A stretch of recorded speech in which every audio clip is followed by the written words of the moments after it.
Salutations! Comme vous le savez, très certainement, Apple a sorti sa nouvelle gamme d'iPhone 14, composée de l'iPhone 14, de l'iPhone 14 Plus, de l'iPhone 14 Pro et de l'iPhone 14 Pro Max. L'iPhone 14 Plus, c'est un petit nouveau qui est arrivé et qui remplace les iPhone mini. Le 13 mini semble donc clôturer cette gamme de petits smartphones avec un écran de 5,4 pouces qui était très cool. À moins bien sûr qu'ils reviennent, qu'ils ressurgissent, qu'ils soient réincarnés sous l'appellation iPhone SE, mais ça sera peut-être plus tard. Je croise les doigts pour ça. Mais avant de continuer, je vais vous parler d'un produit très intéressant pour votre iPhone. Moi, c'est ce que je tiens dans ma main, dont vous n'avez peut-être jamais encore entendu parler, et c'est bien dommage. Cette vidéo est sponsorisée par Maktar, qui produit ce merveilleux petit objet qui pourrait bien vous rendre service au quotidien. Parce que oui, ce petit cube va vous permettre de sauvegarder automatiquement les données de votre smartphone sur une carte mémoire, une micro SD. Super simple d'utilisation, vous branchez Cubi sur la prise secteur avec sa carte SD bien sûr, et vous branchez votre iPhone dessus, ou iPad, ça fonctionne aussi,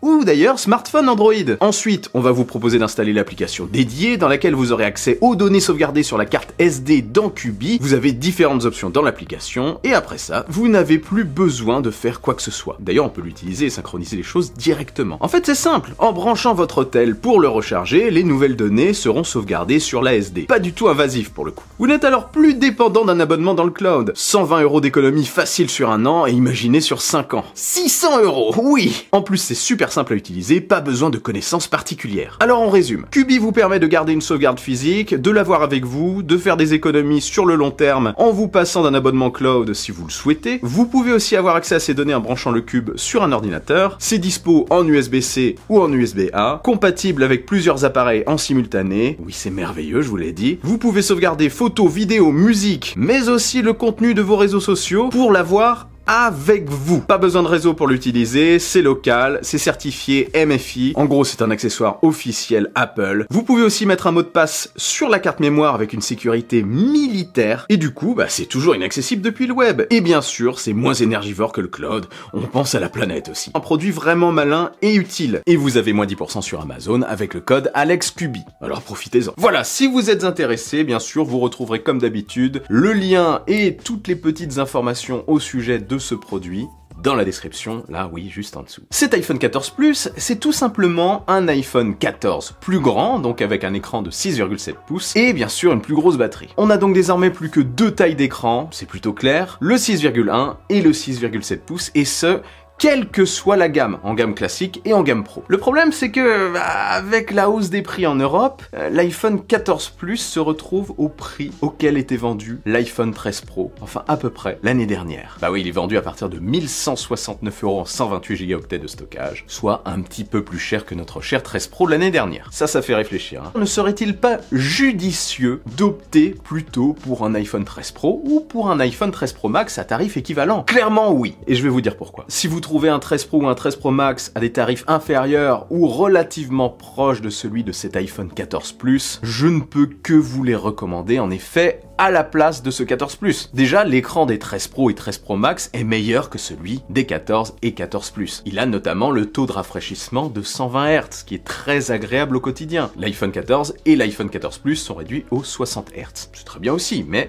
c'est moins bien. Oui, nos chers petits 13 Pro et 13 Pro Max n'ont pas les dernières petites options photos et vidéos qui viennent de sortir, comme le mode action pour améliorer considérablement quand même la stabilisation lorsqu'on court par exemple, quand vous filmez bien entendu, ni l'amélioration Photonic Engine d'ailleurs, mais je trouve que c'est du détail pour la plupart des utilisateurs. La stabilisation déjà des 13 Pro et 13 Pro Max reste très bonne, et vous pourrez toujours trouver d'autres moyens pour stabiliser mieux sur un vélo, sur un skate ou autre, en utilisant tout simplement un stabilisateur pour smartphone. Donc ok, ils n'ont pas ça, mais ils ont un capteur principal comme les 14, un ultra grand angle comme les 14, mais aussi un téléobjectif que n'ont pas les 14 et 14 Plus. Sur ces derniers, c'est un zoom dans l'image. Là, on a vraiment une optique dédiée au zoom, un zoom x3, un vrai x3, et ça, je préfère, franchement. Après, voyez si vous en avez vraiment besoin, mais c'est vraiment utile au quotidien, un vrai téléobjectif. Les rendus sont meilleurs. Le design aussi, parce que c'est important pour un iPhone. Le design des 13 Pro et 13 Pro Max est plus premium que celui des 14 et 14 Plus. Après, c'est une question de goût, bien sûr, mais il délaisse l'alu pour l'acier poli, et le rendu est du plus bel effet pour moi. Ah oui, il n'y a pas aussi de détection des accidents pour les iPhone 13 Pro et 13 Pro Max, c'est arrivé sur l'iPhone 14.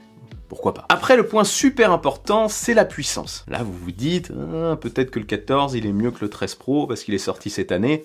Non! Que nenni! Parce que notre cher 14 Plus n'hérite pas cette année du tout dernier processeur en date. Le A16 n'a été destiné qu'au 14 Pro et 14 Pro Max. Donc on a bien dessus un A15 de l'année dernière, un A15 qui était aussi disponible et qui est toujours disponible sur les 13 Pro et 13 Pro Max. Ça signifie quoi? Ça signifie tout simplement qu'il risque de tenir aussi longtemps en termes de mise à jour que les iPhone 14.